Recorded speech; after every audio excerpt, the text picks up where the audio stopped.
Polemik je slovenská kapela, ktorá má svoj vlastný štýl. Používajú fúkacie nástroje, ako je saxofón, tu ich je 8. Chcel by som povedať ešte k interpretom, ktorých tu neuvidíte a sú tam napísaní, že chrípková sezóna vrcholí, takže svola. Áno, naozaj. Nemám to konci. Je nám to veľmi ľúto, ale tá výroza skolila dvoch bubeníkov tento rok. Bubeníka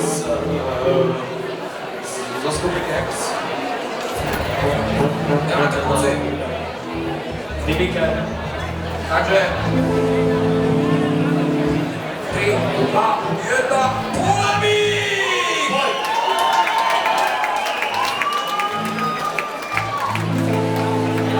Tak čete?